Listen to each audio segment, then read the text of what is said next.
Hello everyone. तो आज की इस वीडियो में हम लोग देखेंगे डाटा स्ट्रक्चर एंड एल्गोरिदम्स में एल्गोरिदम्स के बारे में पढ़ेंगे। इसके जस्ट पहले वाले वीडियो में हम लोगों ने सिर्फ डाटा स्ट्रक्चर्स की बात की थी, जहां पे हमने डाटा स्ट्रक्चर्स के बारे में डिस्कशन किया था सारा का सारा।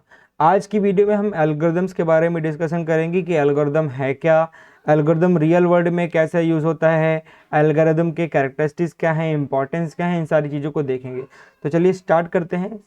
सबसे पहली स्लाइड हमारी है व्हाट इज़ एल्गोरिदम। एल्गोरिदम होता क्या है? तो N algorithm is a step by step set of instructions और प्रोसीजर्स। क्या है? Step by step set of instructions और प्रोसीजर्स है फॉर सॉल्विंग अ प्रॉब्लम और completing a task. It is a well defined and finite sequence of instructions that can be executed by a computer perform specific task। मतलब कहने का ये है कि किसी प्रॉब्लम को या किसी टास्क को करने के लिए लिए गए स्टेप्स, जो स्टेप बाय स्टेप इंस्ट्रक्शंस होंगे। मान लो कि आपने कुछ काम करना है, ठीक है, और कुछ बनाना है आपको, तो उसके लिए जो आप स्टेप्स लोगे कि स्टेप फर्स्ट क्या होगा, स्टेप सेकंड क्या होगा, स्टेप थर्ड क्या होगा, तो इसको हम बोलते हैं एल्गोरिदम। जैसे कि मैंने एक एग्जांपल लिया है, यहाँ पे आपको दिखाता हूँ अभी, लेकिन यहाँ पहले समझ लें कि हम लोग क्या कर रहे हैं, किसी प्रॉब्लम को सॉल्व करने का या किसी टास्क को कंप्लीट करने के लिए जो स्टेप्स हम लेते हैं उसी को हम लोग क्या बोलेंगे, एल्गोरिदम। ठीक है, इसको एक एग्जांपल समझेंगे अभी आगे। फिर उसके बाद लिखा it is a well defined and finite sequence.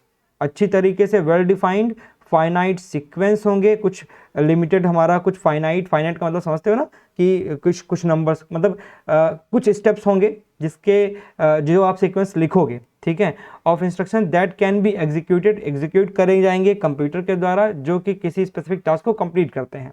ठीक, आगे here is an algorithm for making Maggi. मैंने एक यहाँ पे एग्जांपल लिया है, स्टेप्स लिए हैं। स्टेप नंबर 1 मैगी बनाने के लिए मैंने यहाँ पे लिया है कि एल्गोरिदम अगर मैगी बनाने के लिए लिखा जाए तो क्या होंगे स्टेप। तो स्टेप 1 मैंने लिखा है यहाँ पे, fill a pot with a cup of water, ठीक है, and place it on the stove. पहला एग्जाम्पल ये, मतलब पहले आपने एक स्टेप लिखा कि पॉट लो भाई। आप यही तो करते हो, अगर मैगी बनाने जाते हो क्या करते हो, एक पॉट लिया, उसमें 2 कप पानी डाला और स्टोव पे क्या किया, place it on the stove, stove पे रख दिया।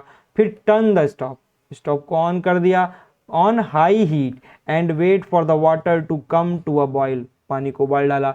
फिर ये दूसरा स्टेप हो गया, वेल डिफाइंड है, ठीक है। और क्या है, फाइनाइट नंबर से, कुछ एक लिमिटेड नंबर होगा कि इतने लिमिटेड तक चलेगा हमारा।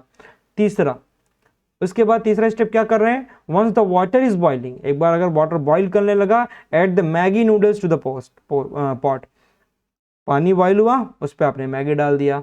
फिर break the Maggi taste maker, मतलब आपने जो मैगी में मसाला आता है, मैगी मसाला, उसको डाल दिया packet into the pot and stir well, उसको अच्छे से चलाया। फिर उसके बाद 5वां दिया है ऐड एनी वेजिटेबल्स, अगर कोई आप वेजिटेबल इंग्रेडिएंट डालना चाहते हो, ठीक है, तो उसको भी डाल सकते हो, such as carrot and piece.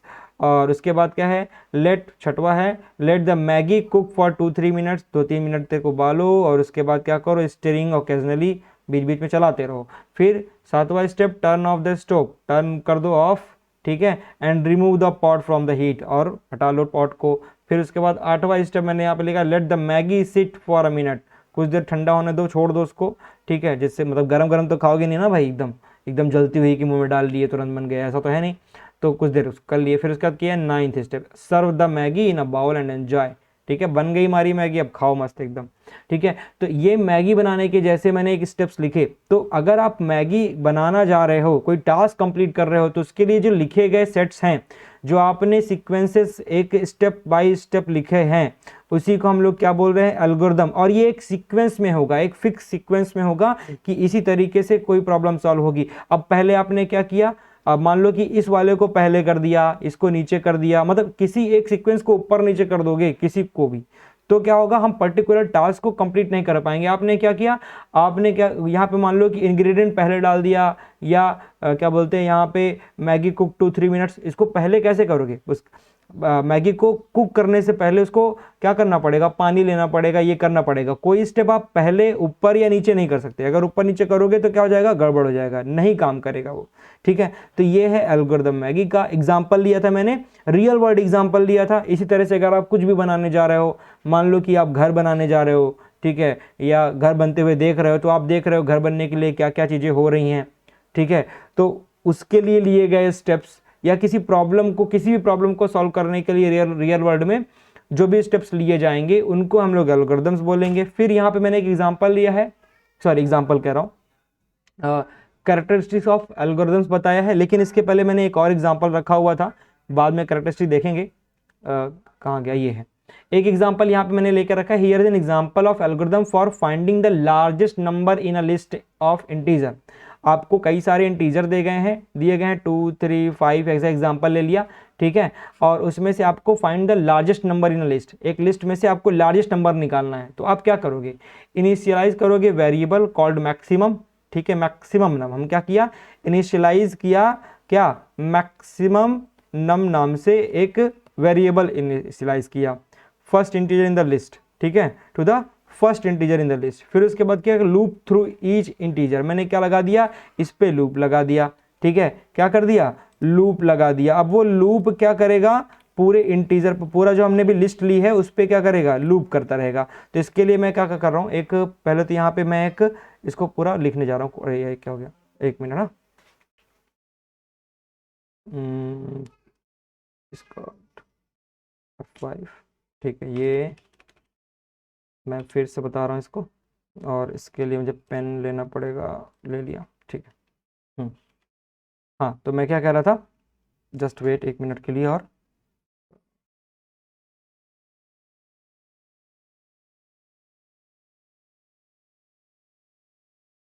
ठीक है, तो यहाँ पे क्या था कि initialise a variable called max num to the first integer in the list. ठीक है, हमने इनिशियलाइज किया। ठीक है, दूसरा हमने क्या स्टेप लिया, लूप थ्रू ईच इंटीजर, हमने हर एक इंटीजर पे क्या किया, मैंने एक लिया मैक्स नम और इसको किया लिस्ट, और लिस्ट के अंदर डाल दिया 0, मतलब इंडेक्स वैल्यू 0 पर मैं देख रहा हूँ। फिर उसके बाद क्या किया, लूप लगाया। ठीक है, फॉर लूप लगा दिया, मान लो अब यहाँ पे एग्जांपल फॉर लूप ले रहा, तो फॉर लूप लगा दिया इन लिस्ट। ठीक है, लिस्ट पे लगाया। फिर उसके बाद क्या किया, if the current integer is greater than max num, set max num equal to the current integer. ये क्या फाइंड करने का है, लार्जेस्ट नंबर फाइंड करना है। तो अगर हमारा क्या है, if the current integer is greater than max number, अगर हमारा जो 0 इंडेक्स पे वैल्यू है वो मैक्सिमम है, ठीक है, तो क्या करेंगे, सेट मैक्सिमम पे क्या डाल देंगे, हम इस करंट वैल्यू को डाल देंगे जो करंट वैल्यू है हमारी। तो इसके लिए हम लिख देंगे इफ, कंडीशन लगाएंगे, यहां बोला इफ द करंट, तो इफ कंडीशन लगा दिया मैंने, इफ नंबर, जो भी नंबर है वो मैक्सिमम नंबर है, तो हम क्या करेंगे, उसको मैक्स नंबर के अंदर डाल दिया, max num is equals to num. ठीक, फिर उसके बाद क्या करेंगे, continue looping until all integer in the list have been checked. ये कंडीशन तब तक चलती रहेगी जब तक कि हमारा कंडीशन सब पे चेक ना हो जाए। फिर उसके बाद क्या करेंगे, रिटर्न कर देंगे मैक्सिमम नंबर। फिर क्या करेंगे, रिटर्न मैक्स नंबर। ठीक है, अब ये कोड नहीं है, ये प्रोग्राम नहीं है, ये क्या है, स्यूडो कोड है।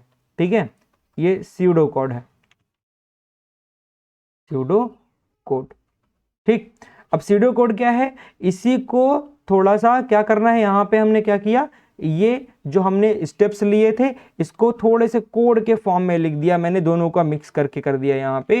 ठीक है, तो ये हमारे लिए क्या काम करेगा, ये काम करेगा क्या बोलते हैं, एक कोड पूरा जो हमने प्रॉब्लम सॉल्व करनी थी, क्या लार्जेस्ट नंबर निकालना था उसके लिए। बात क्लियर है यहाँ तक? कमेंट करना भाई, देखो कमेंट वमेंट करते रहना, जिससे आपको भी लगे कि हाँ भाई समझ में आ रहा है या नहीं, मुझे भी मालूम पड़ता रहे कि आपको समझ में आ रहा है कि नहीं आ रहा है। ठीक है, चलो तो आगे बढ़ते हैं। अब हम देखते हैं कि आगे की चीज़ें क्या होती हैं। अब चलो कैरेक्टरिस्टिक देख लेते हैं। Man here's an algorithm of making Maggi, तो ये हम लोग देख लिया। अब देखेंगे कैरेक्टरिस्टिक्स ऑफ एल्गोरिथम। अब कैरेक्टरिस्टिक्स ऑफ एल्गोरिथम्स की बात करें तो कैरेक्टरिस्टिक्स हमारे पास, मैंने यहाँ टोटल 9 कैरेक्टरिस्टिक्स लिया है मैंने। ठीक है, एक मिनट, इसको पहले तो मैं इसका पेन चूज कर लूँ जिससे कि मैं यहाँ कुछ लिख भी सकूँ। ठीक है, तो कैरेक्टरिस्टिक्स ऑफ एल्गोरिदम्स में मैंने क्या लिया है, वेल डिफाइंड। सबसे पहले कि हमारा जो एल्गोरिदम होना चाहिए वो वेल डिफाइंड होना चाहिए, मतलब N algorithm must be well defined meaning that it should be clear. मतलब जैसे मैंने मैगी बनाने के लिए हर एक स्टेप एकदम क्लियरली लिखा था, वेल डिफाइंड लिखा था, उसी तरीके से आप कोई भी एल्गोरिदम लिखो तो एकदम क्लियरली लिखो। क्लियर व्हाट द इनपुट, आप इनपुट क्या दे रहे हो, एंड आउटपुट आर, इनपुट क्या है, आउटपुट क्या चाहिए, and what the steps are, और उस इनपुट को देने के बाद आप आउटपुट को क्या चाहिए, are to transform the input into output. मतलब आपने कुछ इनपुट दिया, ठीक है, आपने कुछ इनपुट दिया यहाँ पे, और आपको यहाँ पे प्रोसेस हुआ, क्या हुआ, यहाँ पे प्रोसेस हुआ। आउटपुट क्या चाहिए यहाँ पे आपको, इसके लिए क्या करना पड़ेगा, वेल डिफाइंड क्लियर लैंग्वेज में आपको लिखना पड़ेगा कि क्या चाहिए और क्या आप दे रहे हो इनपुट, ठीक है। तो transform the input into the output, the step should be unambiguous and executable. Clear. Next देखो दूसरा, फाइनाइटनेस। जब मैं मैगी बना रहा था, जब मैगी बनाने का यहाँ पे आपने देखा स्टेप्स, तो मैंने एक फाइनाइट नंबर्स ऑफ स्टेप्स लिखा है। क्या इससे ज़्यादा कोई स्टेप कर सकते हैं? अब इसके बाद तो कुछ और करेंगे नहीं कि लोग करते चले गए, ठीक है, ऐसा तो कुछ होगा नहीं। तो उसी तरीके से यहाँ पे मैंने लिखा है इस बात को कि दूसरा हमारा जो स्टेप होगा, सेकेंड जो होगा कि वो क्या होगा, फाइनाइटनेस। मतलब अगर कोई एल्गोरिदम लिख रहे हो तो कुछ ना कुछ उसकी क्या होगी, डिफिनिट नंबर ऑफ स्टेप्स होंगे। जैसे कि यहाँ पे N algorithm must have a finite number of steps, ये बात लिखी मैंने कि फाइनाइट नंबर ऑफ स्टेप्स होगा, इनफाइनाइट नहीं हो जाएगा, कुछ भी करते जाओ कुछ भी करते जाओ, ऐसा तो होगा नहीं। It must terminate after a finite number of steps and produce a result. जैसा कि मैंने अभी लार्जेस्ट नंबर का एक एग्जांपल दिखाया कि पहले मैंने ये किया फिर रिटर्न कर दिया, और जब रिटर्न कर दिया तो ये हमारा क्या हो गया, टर्मिनेट हो गया, बाहर आ गया। This ensures that the algorithms is computationally feasible and will not run indefinitely, वो लगातार चलता ही नहीं जाएगा, ठीक है। चलो ये दूसरी पॉइंट हो गई। तीसरी चीज है हमारी कैरेक्टरिस्टिक्स ऑफ एल्गोरिथम्स में, तीसरा है input. N algorithm must have 0 और मोर इनपुट्स, ठीक है, या तो 0 होगा या तो उससे ज्यादा होगा। Which are the data that the algorithms will operate on, कोई ना कोई डाटा तो आपको देना पड़ेगा, ठीक है, 0 या 0 से ज्यादा आप इनपुट्स दोगे और कुछ ना कुछ, तब जाके आपको आउटपुट मिलेगा, रिजल्ट मिलेगा, जिसपे एल्गोरिथम ऑपरेट हो। ऑपरेट किस पे होगा, जब आप कुछ इनपुट दोगे तो ऑपरेट होगा ना डाटा, सॉरी एल्गोरिथम, ठीक है। तो एल्गोरिथम ऑपरेट होने के लिए आपको कुछ ना कुछ इनपुट दे देना है, ठीक है। तो या तो 0, यहाँ पे क्या मस्ट हैव 0 और मोर इनपुट, ठीक है, दे सकते हो आप। नेक्स्ट आउटपुट्स, आउटपुट क्या होगा, तीसरा, यहाँ पे ये कौन सा था, तीसरा, ये चौथा है, ठीक है, fourth. N algorithm must have at least 1 output, ठीक है, जो एल्गोरिथम कुछ ना कुछ कम से कम 1 आउटपुट तो देगा, which is the result of the algorithm. जो भी आप एल्गोरिथम यहाँ पे कंप्यूटेशन किया है, ठीक है, इस आउटपुट इनपुट पे, वो आपका आउटपुट कम से कम 1 तो देगा ही देगा। The output should be clearly defined and related to the problem being solved, ठीक है। आउटपुट क्या होना चाहिए, क्लियरली डिफाइन होना चाहिए। जैसे आपको मालूम था कि आपको लार्जेस्ट नंबर चाहिए, एग्जांपल मैंने अभी लिया था कि अगर मान लो 2, 3, 5 है, आपको इसमें से लार्जेस्ट नंबर निकालना था, आपको मालूम है कि लार्जेस्ट नंबर आपको चाहिए, यानी वेल डिफाइंड होना चाहिए, क्लियरली डिफाइन होना चाहिए कि आपको जो इनपुट दे रहे हो उससे आपको चाहिए क्या। अगर मैं इसमें बोलूँ कि मैक्सिमम नंबर चाहिए, मैक्सिमम वैल्यू या लार्जेस्ट नंबर चाहिए, तो आप 5 दोगे, ना कि 2 आएगा आंसर, ठीक है। और उसके लिए हमको स्टेप भी सही लिखना पड़ेगा, नहीं पता चला हमको चाहिए मैक्सिमम, हम लिख रहे हैं स्मॉलर का, ठीक है। तो एक तो हमको प्रोसेस भी सही लिखना है, स्टेप भी सही लिखना है, ठीक है, और क्या चाहिए ये भी वेल डिफाइंड होना चाहिए, दूसरा। Next effectiveness. अब इफेक्टिवनेस की बात आई कि यहाँ पे 1 मिनट, ये कौन सा नंबर, चौथा, ये 5वां है। An algorithm must be effective meaning that it should solve the problem it was design to solve, ठीक है। मतलब इफेक्टिवनेस का मतलब यहाँ पे है कि भाई जो प्रॉब्लम हमने दिया है, कि मान लो लार्जेस्ट नंबर दिया है 2, 3, हमको निकालना है इसमें से, तो हमको लार्जेस्ट नंबर निकालना है, तो हम जो यहाँ पे एल्गोरिथम लिख रहे हैं वो इफेक्टिव होना चाहिए, मतलब कि आपको जो चाहिए वो निकाल के दे। पता चला आपने निकाला 5 निकालना है आपको, कि लार्जेस्ट नंबर निकालना है, और आप दे क्या रहे हो, 3 दे रहे हो, 2 दे रहे हो, ठीक है। तो meaning that it should solve the problem it was design to solve, मतलब कि हमारा जो एल्गोरिदम है वो उस प्रॉब्लम को सॉल्व करे जिस लिए उसको डिजाइन किया गया है। The algorithm should produce the correct output for all valid inputs, जितने भी आपने वैलिड इनपुट दिए हैं उसमें से आपको सही आउटपुट निकाल के दे, ठीक है। पांचवा, ये छठवा है डिटरमिनिज्म। फिर N algorithm must be deterministic, meaning that it should produce the same output for the same input.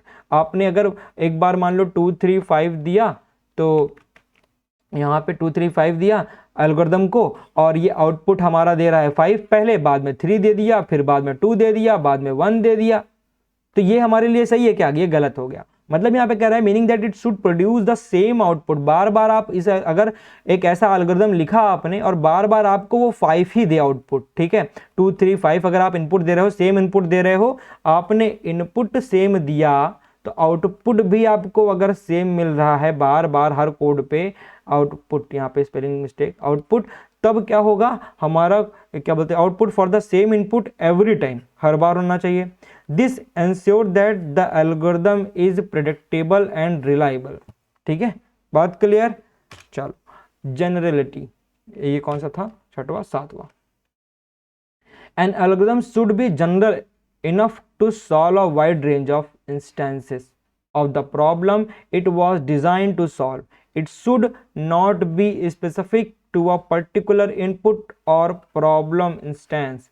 मतलब कहने का है कि जो आप एल्गोरिदम दे रहे हो, ठीक है, जो एल्गोरिदम आपने लगाया कहीं पे, ठीक है, तो किसी भी तरीके की बड़े से बड़े कोई आपने प्रॉब्लम दी, ठीक है, तो उसको वो सॉल्व कर पाए, ठीक है। Wide range of instances of problem it was design to solve, ठीक है। मान लो कि एल्गोरिदम जो प्रॉब्लम्स को सॉल्व करने के लिए बनाया गया है, वो क्या करे, किसी भी तरीके, किसी भी रेंज की प्रॉब्लम को दिया गया तो वो सॉल्व कर ले, ठीक है। तो उसमें हम ये किसके अंदर आ जाएगा? जनरलिटी के अंदर, ठीक है। फिर नेक्स्ट बढ़ते हैं, सातवां हो गया, आठवां देखते हैं, मॉड्यूलरिटी। मॉड्यूलरिटी में क्या है कि N algorithm should B modular, meaning that it should be composed of smaller, simpler sub algorithms that can be easily combined and reused in other algorithms। मतलब कि हमारा जो एल्गोरिदम है, ठीक है, वो क्या होना चाहिए? स्मॉलर होना चाहिए, सिंपलर सब एल्गोरिथम्स होना चाहिए, जिससे कि क्या हो, दैट कैन इजीली कंबाइन, इनको हम आसानी से कंबाइन कर लें और रीयूज कर लें कहीं और किसी और एल्गोरिथम में, ठीक है, रीयूज्ड इन अदर एल्गोरिथम्स। मतलब मान लो कि आपने कोई पूरा एल्गोरिदम लिखा और कुछ एल्गोरिदम दूसरे प्रॉब्लम में लग रहा है कि आपको उसके सब एल्गोरिदम्स कहीं और लग जाएंगे, ठीक है। जैसे एक एग्जांपल के तौर पर मैं बताने जा रहा था कि जैसे आप मैगी बना रहे थे, तो मैगी बनाते समय आपको याद आया कि मैगी की जगह चलो नूडल कुछ और बना लेते हैं, मैगी ही क्यों, मैगी के अलावा पास्ता बना लेते हैं, कुछ कर लेते हैं, तो वहाँ पे भी कहीं ना कहीं आप कुछ स्टेप्स होंगे जो कॉमन हो जाएंगे, ठीक है, तो उनको भी आप कहीं और उठा करके यूज़ कर ले रहे हो। तो इस तरह की चीज़ें बार बार आपको वो नहीं करनी पड़ रही, मतलब सेम चीज़ बार बार राइट नहीं करना, ठीक है। तो यहाँ पे उस टाइम मॉड्यूलरिटी की बात आ गई। नेक्स्ट बढ़ते हैं, इफिशियंसी की बात आ गई। अब ये कौन था? आठवां, ये नौवां है last, efficiency. An algorithm should be efficient, meaning that it should use the fewest possible resources, time और मेमोरी। मतलब इफिशियंसी का अभी बताता हूं, रुको। To solve the problem the algorithm should be design to run as quickly and use a little memory as possible. देखो हमारे लिए क्या होता है, एल्गोरिदम वो अच्छा होता है कोडिंग में या कहीं भी जो आपके लिए क्या हो, टाइम कम ले और स्पेस भी कम ले, ठीक है। तो टाइम और मेमोरी हमारी कम ले, हम उसको ऐसा एल्गोरिदम लिखेंगे तो जो मान लो कि हमारे पास कोई प्रोग्राम है, प्रॉब्लम है, उस प्रॉब्लम को सॉल्व करने के लिए दो तरीके के सॉल्यूशन हैं, जिसमें एक में टाइम ज़्यादा लग रहा है और एक प्रॉब्लम है जिसमें टाइम कम लग रहा है। तो आपको बोला जाएगा, तो आप जैसे मान लो आपको घर बनवाना, एग्जाम्पल, आपके पास दो बंदे आए, दोनों में से किसी ने, एक ने बोला कि भाई यार मैं क्या करूँगा, मैं पैसा लूँगा 50,000, कितना लूँगा? 50, एग्जाम्पल ले रहा हूँ यार, 50,000 के 5 लाख कर देता हूँ, ठीक है, 5 लाख लूँगा और टाइम लगेगा 3 महीने, 3 मंथ, ये फर्स्ट पर्सन है, ठेकेदार मान लो जो जिसको आप लोग बोलते हो फर्स्ट पर्सन, ठीक है। एक दूसरा पर्सन आया जो कि बोल रहा है कि भैया मैं आपका घर बनाऊंगा 3 लाख में, ठीक, 3 लाख में, एग्जाम्पल ले रहा हूँ यार, 3 लाख में घर नहीं बनता आजकल, ठीक है, और टाइम लूंगा भैया 2 महीना, 2 मंथ। तो एग्जाम्पल समझाने के लिए सिर्फ ले रहा हूं, ठीक है। तो 2 महीना, तो आप किसको दोगे, सेकंड पर्सन को काम दोगे कि फर्स्ट पर्सन को काम दोगे? तो आप इसको ऑप्टिमाइज जो होगा ज्यादा उसको यूज करोगे, आप इस वाले बंदे को अपना काम दे दोगे तुरंत ही, ठीक है।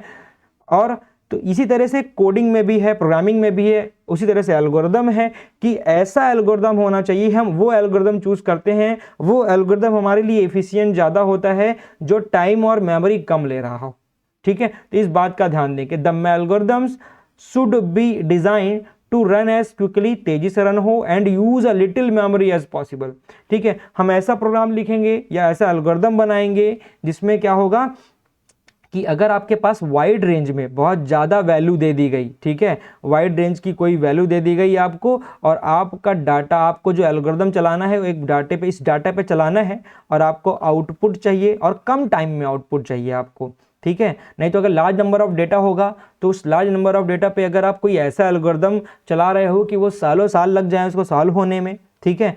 कम डाटा के लिए तो चलो ठीक है, लेकिन जब ज़्यादा डाटा ले लिया आपने और उस पर आपने कोई एल्गोरिदम चला दिया, वही जो छोटे डाटा पे बहुत अच्छे से काम कर रहा था, हो सकता है बड़े डाटा पे काम ना करे। तो हम ऐसा एल्गोरिदम लिखेंगे जिससे कि बड़ा से बड़ा भी जो प्रॉब्लम होगा वो क्या हो जाए, कम टाइम में और कम स्पेस लेने में सॉल्व हो जाए, वो हमारे लिए ज़्यादा एफिशिएंट एल्गोरिदम होगा, ठीक है। तो ये हमारे कुछ कैरेक्टरिस्टिक्स थे, किसके, एल्गोरिदम्स के। आगे बढ़ते हैं, इंपॉर्टेंस ऑफ एल्गोरिदम की बात करते हैं। इंपॉर्टेंस क्या है, प्रॉब्लम सॉल्विंग सबसे पहला। एल्गोरिदम क्या करता है, एल्गोरिदम हमें प्रोवाइड करता है step by step solution for solving complex problem. आपको कोई कॉम्प्लेक्स सा प्रॉब्लम दे दिया गया, आपने उसके प्रॉब्लम्स को क्या किया, एक छोटे छोटे पार्ट्स में बांट दिया, तोड़ दिया, ठीक है। अब छोटे छोटे पार्ट्स में तोड़ दिया, तो वो जो छोटे छोटे पार्ट्स में आपने स्टेप्स को तोड़ा है किसी कॉम्प्लेक्स को प्रॉब्लम को सॉल्व करने में, ठीक है। जैसे घर बनाने का प्रॉब्लम, मान लो घर बनाना है आपको, तो आपने पहले जो छोटे छोटे स्टेप्स लिए, किसी काम को करने के जो छोटे छोटे स्टेप्स लिए, वो हमारे लिए क्या करेगा, प्रॉब्लम सॉल्विंग एल्गोरिदम। यहाँ एल्गोरिदम प्रोवाइड करेगा क्या, सॉल्यूशन प्रोवाइड करेगा। कैसे solution, step by step solution provide करेगा। They provide a systematic approach, जैसा कि आपने अभी देखा था पहले, to problem solving, making it easier to identify the and address the problem. Next हमारा है efficiency, algorithms can help solve problems more efficiently. बहुत इफिशिएंट वे में प्रॉब्लम सॉल्व करने के लिए आपको एल्गोरिदम एक हेल्प प्रोवाइड करेगा by providing the most optimal solution, जैसा कि मैंने अभी एग्जांपल बनाया ठीक बताया, in terms of time and space complexity. जो लास्ट बात मैंने की थी इफिशियंसी पे यहाँ पे, ठीक है, वही चीज़ यहाँ पे बोली जा रही है। Standardisation, algorithm provide a standard way of solving problem. किसी पर्टिकुलर प्रॉब्लम को सॉल्व करने का जो एक स्टैंडर्ड है वो प्रोवाइड करता है algorithm, making it easier for different programmers to collaborate and work together, ठीक है। Reproducibility, algorithm provide a way to reproduce a solution to a problem. एक वे प्रोवाइड कर रहा है जिससे आप रिप्रोड्यूस कर पा रहे हो क्या, किसी प्रॉब्लम का solution, ensuring that the same result can be achieved every time. आप हर बार क्या कर रहे हो, सेम रिजल्ट पाओ, आप सेम इनपुट दे रहे हो, सेम आउटपुट पा रहे हो। आप लार्जेस्ट नंबर के लिए आप अलग अलग इनपुट दे रहे हो, आप आउटपुट क्या पा रहे हो, हर बार लार्जेस्ट नंबर पा रहे हो। तो रिप्रोड्यूसिबिलिटी एल्गोरिदम्स प्रोवाइड करता है। Next automation, automation, algorithm provide the foundation for automation and AI, making it possible for machines to perform complex tasks without human intervention। अब जैसे कि हमारे पास नेटफ्लिक्स है, अमेज़ॉन है, यूट्यूब है, ये सब भी किसी न किसी क्या बोलते हैं एल्गोरिदम, इनमें कुछ ना कुछ एल्गोरिदम्स लगाए गए हैं, ठीक है। सबको मालूम है यूट्यूब आजकल बहुत लोग यूज़ कर रहे हैं, तो यूट्यूब पे एल्गोरिदम लगा है, नेटफ्लिक्स पे कुछ ना कुछ एल्गोरिदम लगा है। ऑटोमेटिक आपको सजेशंस आते हैं, तो वो जो ऑटोमेटिक सजेशंस आते हैं आपको कहीं ना कहीं वो ऑटोमेशन का ही पार्ट है, और वो कौन कर रहा है, वो एल्गोरिदम कर रहा है। यहाँ पे लिखा है ना, algorithm provide a foundation of automation and artificial intelligence, making it possible for machines to perform complex task. कुछ डाटा वो लेते हैं आपसे, या आपका डाटा कहीं से आप दे रहे होते हो उनको, वो क्या करते हैं, आपको उसी एल्गोरिदम पे काम करके एल्गोरिदम उस अपना काम करता है और आपको उस तरह की चीज़ें रिप्रेजेंट करता है, आपको आंसर देता है, ठीक है। तो ये है ऑटोमेशन जिस एल्गोरिदम में, ठीक है। फिर आता है इनोवेशन। इनोवेशन में क्या है, algorithms can help spark innovation by enabling the development of new technologies and applications। algorithm help कर रहा है किसमें, spark innovation and enabling a development, मतलब न्यू जो टेक्नोलॉजीज हैं उनको भी लाने में कौन हेल्प कर रहा है, एल्गोरिदम्स, ठीक है। उनको बनाने में कौन हेल्प कर रहा है, एल्गोरिदम्स, ठीक है। तो कहीं ना कहीं इनोवेशन में भी काम आ रहा है कौन, एल्गोरिदम। फिर बेटर डिसीजन मेकिंग, आप एल्गोरिदम का यूज करके क्या कर पा रहे हो, डिसीजन मेकिंग बेटर कर पा रहे हो। Algorithm can be used to analyse data, ठीक है। जैसे डाटा आपको दिया गया, जैसे कि मैंने एग्जांपल दिया अभी नेटफ्लिक्स का, ठीक है। नेटफ्लिक्स क्या कर रहा है, ढेर सारे डाटा को लिया, कोई एल्गोरिदम उस पर रन हुआ होगा, फिर उसके बाद आपको आपकी मन चाही चीज दिखा रहा, ठीक है। तो can be use to analyse data, data को एनालाइज किया कौन, algorithm. Provide insight that can aid in decision making, making it easier to identify patterns and trends, करता है ये काम, ठीक है। जैसे एग्जांपल मैंने नेटफ्लिक्स का बताया, अमेजॉन का बताया, अमेजॉन पे आपको वो चीज़ें दिखाई जा रही हैं जो आप बार बार देखते जा रहे हो, या जिस तरह की चीज़ आप सर्च कर रहे हो वो चीज़ें आपको दिखाने लगता है, या यूट्यूब पे देख लो उस तरह की ऐड चलने लगती हैं। तो वो क्या होता है, वो एल्गोरिदम का ही काम है। एल्गोरिदम क्या करते हैं, एल्गोरिदम आपके डाटा को, आपकी वेब सर्फिंग, नेट सर्फिंग की जो डाटा आपने दिया उसको एनालाइज किया, पैटर्न को फॉलो किया, फाइंड किया और आपको उस तरह की चीज़ें दिखाने लगा, ठीक है। तो ये इंपॉर्टेंस है एल्गोरिदम के, कौन कौन से, पहले है प्रॉब्लम सॉल्विंग, फिर efficiency, standardisation, reproducibility, automation, innovation and better decision making, ठीक। चलो आगे बढ़ते हैं। फिर टाइप्स ऑफ एल्गोरिदम, मैंने कुछ एग्जांपल रखे हैं टाइप्स के एल्गोरिदम्स के। पहला है सॉर्टिंग एल्गोरिदम, सर्चिंग एल्गोरिदम है, फिर उसके बाद सॉर्टिंग एल्गोरिदम, ठीक है। इनकी बातें हम लोग करेंगे, पूरी क्लासेस हैं इस पे। फिर recursive algorithms, graph algorithm, back tracking, divide and conquer, dynamic programming algorithm. तो ये सारे हमारे एग्जाम्पल्स हैं किसके, एल्गोरिदम्स के। इसके अलावा और भी कई सारे एल्गोरिदम्स के एग्जाम्पल हो सकते हैं, ठीक है। जैसे कि बैक ट्रैकिंग मैंने लिखा ही है यहाँ पे, तो और ब्रूट फोर्स एल्गोरिदम हो सकता है, रैंडमाइज्ड एल्गोरिदम्स, कई सारे एल्गोरिदम है। मैं सारे एल्गोरिदम्स यहाँ पे लिखा नहीं, कुछ एग्जाम्पल लिया हूँ, ठीक है, सारे के सारे नहीं लिया हूँ, और ये मैंने समझा ही दिया है। तो ये थी एल्गोरिदम की क्लास। अब हमारी क्लास जो होगी, जब भी होगी, वैसे जब भी क्या, कल ही फिर से आ जाएगी एक क्लास और, आपको डेली के डेली क्लास मिलने वाली है संडे को छोड़ करके, ठीक है। और ये एल्गोरिदम अब पढ़ लिया हम लोगों ने, मेन चीज़ें पढ़ ली। अब हम लोग मेन टॉपिक्स पे आएंगे, ठीक है, जो मैंने बताया था पहले, एरे, फिर उसके बाद लिंक लिस्ट, ये सारी चीज़ें पढ़ेंगे। तो कंटिन्यू आप बने रहिए, और जहाँ पे आपको जो लग रहा है कि कोई टॉपिक अगर आपको समझ में आ रहा है, ठीक है, या नहीं आ रहा है, तो आप उसको कमेंट में करिए। बाकी अगर आपको मज़ा आ रहा है तो लाइक वाइक मार दीजिए, शेयर कर दीजिए, और लोगों को बता दीजिए कि डाटा स्ट्रक्चर की क्लास चल रही है, ठीक है। चलो bye bye, good night everyone, फिर मिलते हैं नेक्स्ट क्लास में।